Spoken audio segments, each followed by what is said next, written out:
Okay, this is the lineup for part 2 of my cheap laser pointer comparison. It's also the order that these lasers will be appearing in the beam shots later.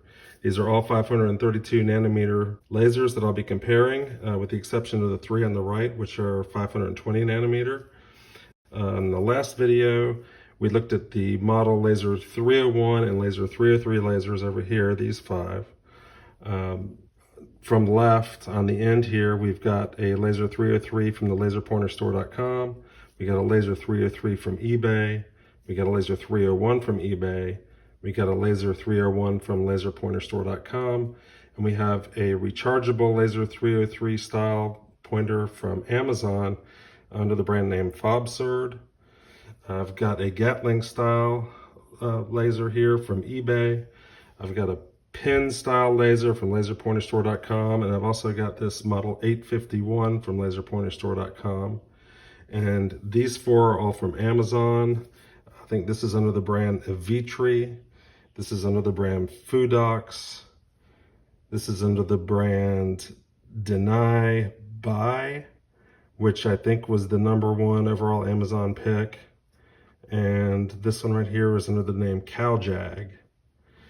So I'll be comparing all of these to these more expensive, more powerful 520 nanometer direct diode lasers. We've got a 240 milliwatt from Bartlett Unlimited, their stainless steel series. We've got a 500 milliwatt from laserpointerstore.com, their model 890. And we've got a 1000 milliwatt or 1 watt laser from Jet Lasers, their PLE Mini. Okay, as far as power goes, on my laser power meter, the laser 303s came in at about 45 milliwatts. The laser 301s came in about 120 to 130 milliwatts. The rechargeable laser 303 came in at about 77 milliwatts. The Gatling style came in at about 70 milliwatts. The laser pointer pen came in at about 83 milliwatts. The laser 851 came in at about 70 milliwatts. The Evitri came in at about 120 milliwatts. The Fudox came in at about 60 milliwatts. And it was the only one to come with packaging, which kind of looked like this. The Deny came in at about 108 milliwatts. And the CalJag came in about the same, a little over 100 milliwatts. And as far as the 520 nanometer direct diode lasers, we've got a 240 milliwatt here from Bartlett Unlimited. We got a 500 milliwatt from laserpointerstore.com. And we got a 1000 milliwatt laser from Jet Lasers. So this is the setup for the beam shots. The stand of trees in the background is about 200 meters away. And after the beam shots, we'll look at the pet toy comparison. We'll look at some quick daylight shots, and we'll go over some safety, and I'll give a brief overview of my thoughts about all these lasers. So here we have the lasers in the order we've been discussing them. We've got about a dozen cheap 532 nanometer DPSS lasers alongside the 3 520 nanometer direct diode lasers on the right. And what jumps out right off the bat are the power differences, but I'm also trying to compare the beam qualities between the DPSS lasers and the direct diode lasers. You might notice that the 3 direct diode lasers on the right have beams that are not only wider, but also have more divergence, meaning that the beams spread out more with distance. Also, the dot created by the direct diode lasers are shaped more like a line or a rectangle, and because of divergence, they become noticeably larger with distance as well. So what I really appreciate about the 532 nanometer DPSS lasers is that the beams are thin and thread-like, and the dot is small and circular in shape, and even though they're small and thin, they seem to go on forever. And because they're not as bright or powerful, they almost seem a little more inconspicuous. That said, if you use them at night and there's any amount of humidity or fog in the air, they will rival much more powerful lasers and give a really nice effect. Another difference between these two classes of lasers is the color shift that happens between the 520 nanometer and 532 nanometer. The camera doesn't really pick it up, but the 520 nanometer is a little more towards the blue end of the spectrum, whereas the 532 nanometer yields more of a emerald green color. Powerful DPSS lasers are hard to find, and if you can find them, they're usually very expensive. DPSS stands for diode pumped solid state, which means that a diode pumps infrared light through a couple of crystals to get the 532 nanometer green color, and then that light is culminated through a lens into a beam. And this process is very inefficient and requires a lot more power than the direct diode lasers. And direct diode lasers use a diode made of two semiconductors that convert electricity into light and amplify it into a laser beam with the help of a lens. The materials used for the semiconductors determine the color of the light. And this process is actually very efficient, and the diodes are cheap to produce. And of course, all of these lasers are way too powerful to be used as pet toys or even as presentation pointers.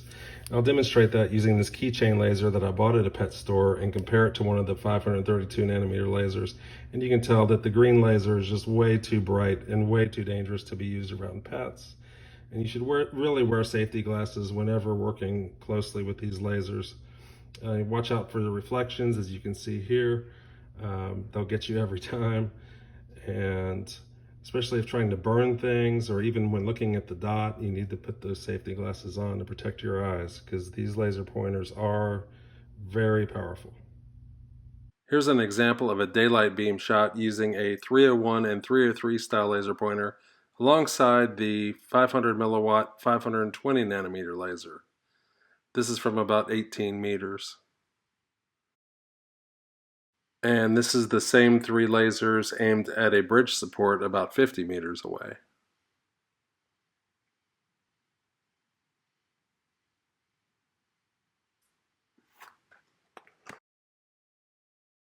So my overall impression about these cheap 532 nanometer lasers is that they're all very similar, at least in power and in color.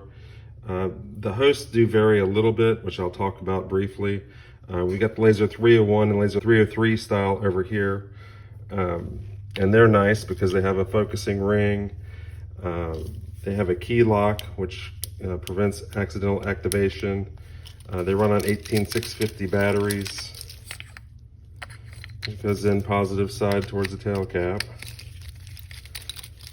And the laser 303s come with a star cap and a place to screw in star caps onto the front. The Gatling style laser, you see this a lot. It has a tail switch and runs on an 18650 battery as well. This laser pointer pen from laserpointerstore.com is similar to ones you see everywhere online, and it runs on two AAA batteries, so that can be convenient for some. And then they've also got this model 851 laser, which is kind of nice. It's very similar to the laser 301, laser 303 style, but a little bit smaller, and it has a tail switch which stays on after you activate it. And this little guy runs on the smaller 16340 size batteries. Goes in positive in towards the tail cap as well. And then over here we've got the Fudox, which is the most expensive of the group and also the largest host. I think it was $22 from Amazon, and has a tail switch, which is nice. But the beam did come out at an angle, which I'm sure that just depends on the unit you get. And then the CalJag and these other two are all very similar as well. You see these a lot online, and these are the ones that come with the USB rechargeable interface on the back. And there's no safety on these, so if they're charged and you activate that side switch, it's going to be activated. But they're all pretty impressive and very powerful and very dangerous. Definitely not to be used as a cat toy, and lasers that should always be used with safety glasses.